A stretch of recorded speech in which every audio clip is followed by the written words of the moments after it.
दोस्तों, आप सभी का अमेजिंग ज्ञान पॉइंट पर हार्दिक स्वागत है। आज के इस क्लास में हम सामान्य ज्ञान के टॉप 30 क्वेश्चंस को कवर करेंगे। साथियों, ये प्रश्न सभी परीक्षा के लिए अति महत्वपूर्ण है। इन प्रश्नों में से जिस भी क्वेश्चन का आंसर आपको पता हो, आप कमेंट बॉक्स में उसका उत्तर दीजिएगा। तो चलिए पहले क्वेश्चन से वीडियो को स्टार्ट करते हैं। वीडियो में हमारा पहला क्वेश्चन है, गदर पार्टी की स्थापना कब हुई थी। आपको हर एक क्वेश्चन में 2 से 3 सेकंड दिए जाएंगे ताकि उस क्वेश्चन का आंसर आप कमेंट बॉक्स में बता सके और इन 30 प्रश्न में कितने आपके सही हैं इसे भी वीडियो के लास्ट में बताइएगा। तो साथियों, अगर हम बात करें गदर पार्टी की, तो गदर पार्टी की स्थापना वर्ष 1913 में हुई थी। तो इसमें हमारा ऑप्शन बी राइट आंसर हो जाएगा। गदर पार्टी की स्थापना वर्ष 1913 में सोहन सिंह भाकना ने अमेरिका के सैन फ्रांसिस्को शहर में किया था। याद रखिएगा कि सोहन सिंह भाकना के द्वारा अमेरिका के सैन फ्रांसिस्को शहर में गदर पार्टी की स्थापना 1913 में की गई थी और इस पार्टी का उद्देश्य अंग्रेजी साम्राज्य को भारत से उखाड़ फेंकना था। साथियों, दूसरे क्वेश्चन की बात करें तो दूसरा क्वेश्चन है, सिंधु सभ्यता का पंतन नगर कौन सा था। यानी सिंधु सभ्यता का बंदरगाह कौन सा था, यह हमारे क्वेश्चन में पूछा गया है। दोस्तों, सिंधु सभ्यता का पंत नगर या बंदरगाह लोथल था, जो वर्तमान के गुजरात राज्य में अवस्थित है। तो इन ऑप्शंस में से ऑप्शन ए लोथल इसका राइट आंसर हो जाएगा। सिंधु सभ्यता का बंदरगाह लोथल था, इसे आप याद रखिएगा। तीसरा क्वेश्चन है, भारत में ग्रैंड ट्रंक रोड किसके द्वारा बनवाया गया था। दोस्तों, यह रोड तो वैसे बहुत पुरानी है, लेकिन 16वीं शताब्दी में दिल्ली के शासक शेर शाह सूरी के द्वारा इसका निर्माण करवाया गया था। इस सड़क को सड़क ए आजम के नाम से भी जाना जाता है। तो इन ऑप्शंस में से option A Sher Shah Suri right answer हो जाएगा। शेर शाह सूरी के द्वारा जीटी रोड का निर्माण करवाया गया था और इस सड़क को सड़क ए आजम के नाम से भी जाना जाता है। नेक्स्ट क्वेश्चन है, गुजरात विजय की यादगार में अकबर ने किसका निर्माण करवाया था। आपके ऑप्शंस हैं बुलंद दरवाजा, सिद्ध बशीर, जामा मस्जिद और इनमें से कोई नहीं। तो साथियों, गुजरात जीतने के बाद 1602 ईस्वी में अकबर ने फतेहपुर सीकरी में विजय स्मारक को बनवाया था, जिसे बुलंद दरवाजा नाम दिया गया था। तो इस क्वेश्चन का ऑप्शन ए राइट आंसर हो जाएगा। ऑप्शन ए याद रखिएगा। गुजरात विजय की याद में अकबर ने फतेहपुर सीकरी में बुलंद दरवाजा का निर्माण करवाया था। नेक्स्ट क्वेश्चन है, शरीर का तापक्रम कहाँ पर नियंत्रित होता है। साथियों, मोस्ट इंपॉर्टेंट क्वेश्चन है। कई बार यह क्वेश्चन प्रीवियस ईयर एग्जाम में पूछा जा चुका है कि शरीर का तापक्रम कहाँ नियंत्रित होता है। तो दोस्तों, शरीर का तापक्रम यानी टेम्परेचर मानव मस्तिष्क के हाइपोथैलेमस के द्वारा नियंत्रित किया जाता है। ऑप्शन सी हाइपोथैलेमस इसका राइट आंसर हो जाएगा। शरीर का टेम्परेचर हाइपोथैलेमस के द्वारा नियंत्रित किया जाता है। नेक्स्ट क्वेश्चन है, आलू में मोज़ेक रोग का कारण कौन सा तत्व है। साथियों, बात करें अगर आलू के मोज़ेक रोग की, तो इस रोग में आलू में सड़न उत्पन्न होने लगता है और आलू काला दिखने लगता है और यह रोग वायरस के कारण होता है।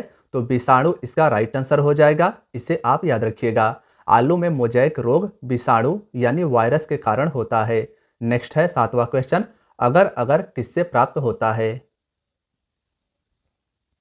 दोस्तों, बात करें अगर इस क्वेश्चन के आंसर की, तो अगर अगर जिसका उपयोग भोजन के रूप में किया जाता है यह शैवाल यानी एल्गी से प्राप्त होता है। तो ऑप्शन ए शैवाल इसका राइट आंसर हो जाएगा। अगर अगर शैवाल से प्राप्त होता है, इसे भी आप याद रखिएगा। आठवां क्वेश्चन है, अस्थियों और पेशियों को आपस में क्या जोड़ता है।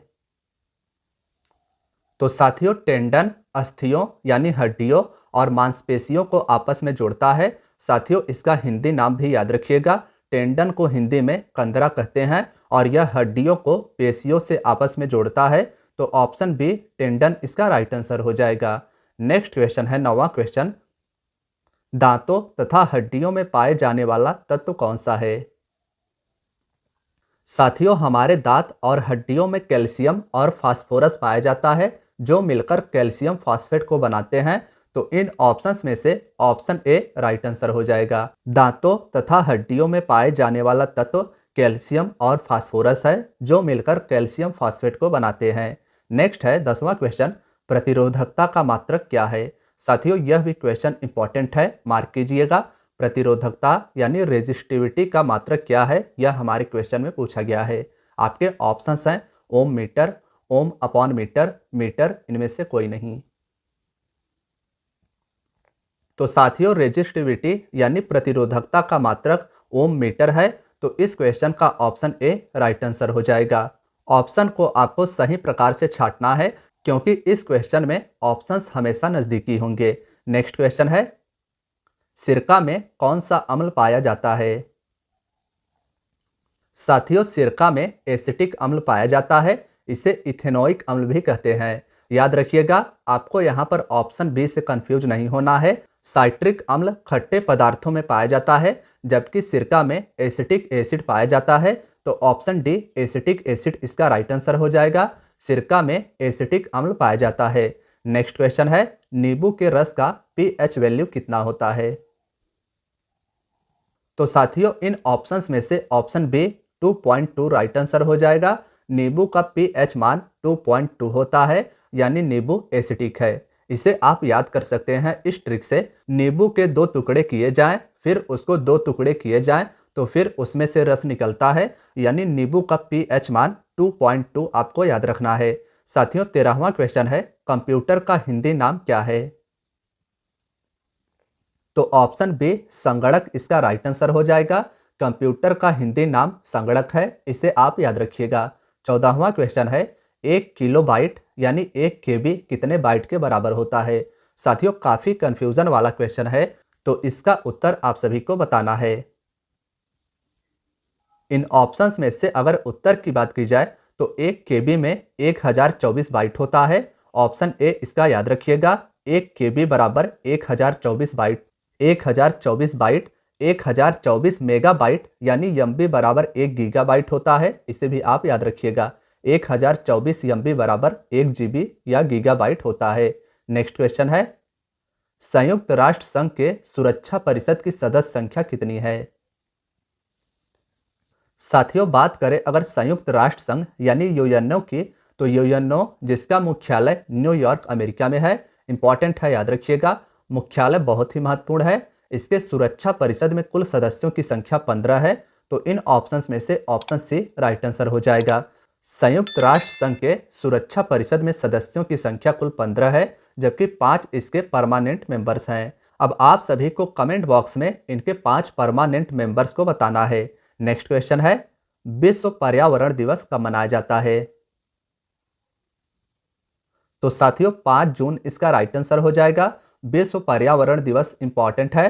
वर्ल्ड एनवायरनमेंट डे प्रतिवर्ष 5 जून को मनाया जाता है, इसे भी आप याद रखिएगा। 17वां क्वेश्चन है, निम्न में से कौन भोज्य पदार्थों की शुद्धता की गारंटी देता है? तो साथियों खाने योग्य पदार्थ की शुद्धता की गारंटी एगमार्क देता है, इसमें ऑप्शन बी राइट आंसर हो जाएगा। इससे यह साबित होता है कि उस एडिबल प्रोडक्ट में कोई भी मिलावट नहीं हुआ है। नेक्स्ट क्वेश्चन की बात करें तो साथियों 18वां क्वेश्चन है, बोकारो स्टील प्लांट किस देश के सहयोग से स्थापित किया गया था? तो साथियों बोकारो स्टील प्लांट जो झारखंड राज्य में अवस्थित है, इसे आप याद रखिएगा। बोकारो स्टील प्लांट झारखंड राज्य में अवस्थित है और यह रूस के सहयोग से स्थापित किया गया था। तत्कालीन समय में रूस को सोवियत संघ के नाम से जाना जाता था, इसे भी आप याद रखिएगा। अगर अपने ऑप्शन की बात करें तो ऑप्शन सी रूस इसका राइट आंसर हो जाएगा। बोकारो स्टील प्लांट की स्थापना झारखंड राज्य में रूस के सहयोग से की गई थी। नेक्स्ट है, हॉकी का जादूगर किसे कहते हैं? साथियों हॉकी का जादूगर मेजर ध्यानचंद को कहा जाता है। ऑप्शन सी इसका राइट आंसर हो जाएगा। यह भी क्वेश्चन इंपॉर्टेंट है, याद रखिएगा कि हॉकी का जादूगर मेजर ध्यानचंद को कहा जाता है। साथियों 20वां क्वेश्चन है, साइना नेहवाल जिस खेल से जुड़ी हुई हैं वह कौन सा है? तो दोस्तों ऑप्शन बी बैडमिंटन इसका राइट आंसर हो जाएगा। साइना नेहवाल का संबंध बैडमिंटन खेल से है, इसे भी आप याद रखिएगा। 21वां क्वेश्चन है, पार्थिव ग्रहों की संख्या कुल कितनी है? साथियों यह भी क्वेश्चन इंपॉर्टेंट है। पार्थिव ग्रहों की कुल संख्या कितनी है, यह हमारे क्वेश्चन में पूछा गया है। तो दोस्तों पार्थिव ग्रहों की कुल संख्या 4 है, इसे आप याद रखिएगा, जिनके नाम हैं बुध, शुक्र, पृथ्वी और मंगल। सूर्य से दूरी के अनुसार 4 जो नजदीकी ग्रह हैं उन्हें पार्थिव ग्रह कहते हैं।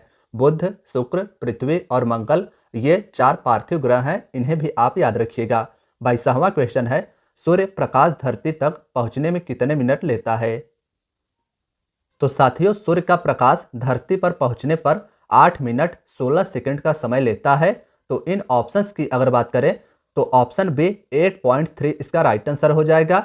सूर्य का प्रकाश धरती तक पहुंचने में 8 मिनट 16 सेकंड या 8.3 मिनट लगता है, इसे भी आप याद रखिएगा। 23वां क्वेश्चन है, भारतीय रिजर्व बैंक का मुख्यालय कहां पर स्थित है? साथियों, आरबीआई जिसे बैंकों का बैंक कहा जाता है, इसका मुख्यालय महाराष्ट्र के शहर मुंबई में स्थित है। तो इसका option C Mumbai right answer हो जाएगा। आरबीआई का मुख्यालय मुंबई में स्थित है, इसे भी आप याद रखिएगा। साथियों, 24वां क्वेश्चन है, विश्व बैंक का मुख्यालय कहां पर स्थित है? विश्व बैंक यानी वर्ल्ड बैंक का मुख्यालय अमेरिका के वाशिंगटन डीसी में स्थित है। ऑप्शन ए वाशिंगटन डीसी इसका राइट आंसर हो जाएगा। क्वेश्चन यह भी इंपॉर्टेंट है, वर्ल्ड बैंक का मुख्यालय अमेरिका के वाशिंगटन डीसी में स्थित है। साथियों, 25वें क्वेश्चन की बात करें तो 25वां क्वेश्चन है, भारत में सबसे ऊंचा जलप्रपात कौन सा है? तो साथियों, भारत में स्थित सबसे ऊंचा झरना कुंचिकल झरना है, जो कर्नाटक राज्य में वाराही नदी पर स्थित है। इस झरने की कुल ऊंचाई 455 मीटर है। साथियों, इसके ऑप्शन को करेक्ट कर लेना है आपको। यहाँ पर हो जाएगा कुंचिकल। कुंचिकल झरना भारत का सबसे ऊंचा झरना है, जो वाराही नदी पर कर्नाटक राज्य में अवस्थित है और इसकी कुल ऊंचाई 455 मीटर है। नेक्स्ट है, अंग महाजनपद की राजधानी कहां पर थी?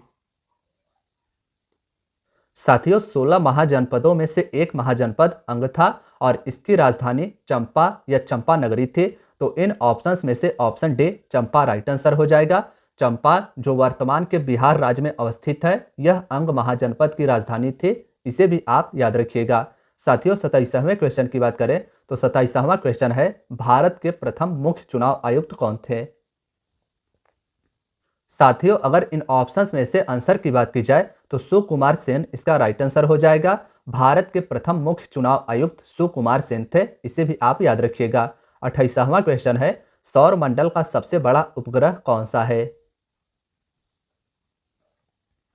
तो साथियों, बृहस्पति का चंद्रमा गैनीमीड पूरे सोलर सिस्टम में सबसे बड़ा उपग्रह है। ऑप्शन ए गैनीमीड इसका राइट आंसर हो जाएगा। याद रखिएगा कि गैनीमीड बृहस्पति का चंद्रमा यानी उपग्रह है और यह पूरे सोलर सिस्टम में सबसे बड़ा उपग्रह है। नेक्स्ट है 29वां क्वेश्चन, निम्न में से किस ग्रह के पास अभी भी एक भी उपग्रह नहीं है? तो साथियों, इन ऑप्शंस में से ऑप्शन डी, बी और सी दोनों राइट आंसर हो जाएगा। बुध और शुक्र ऐसे ग्रह हैं जिनके पास एक भी उपग्रह यानी चंद्रमा नहीं है, इसे आप याद रखिएगा, यह भी क्वेश्चन इंपॉर्टेंट है। साथियों, आज के वीडियो का हमारा आखिरी क्वेश्चन है, मधुमक्खियों के प्रजनन एवं प्रबंधन को क्या कहते हैं? तो साथियों, ऑप्शन डी एपी कल्चर इसका राइट आंसर हो जाएगा। एपी कल्चर के द्वारा मधुमक्खियों के प्रजनन एवं प्रबंधन को समझा जा सकता है, इसे भी आप याद रखिएगा। साथियों, आज की आपकी वीडियो यहीं तक थी। वीडियो अगर पसंद आई हो तो वीडियो को लाइक, चैनल को सब्सक्राइब जरूर कीजिएगा और अपने दोस्तों के साथ वीडियो को शेयर करना ना भूलिएगा, क्योंकि यह वीडियो आपके आगामी सभी एग्जाम के लिए काफ़ी ज़्यादा इंपॉर्टेंट साबित हो सकता है। धन्यवाद दोस्तों।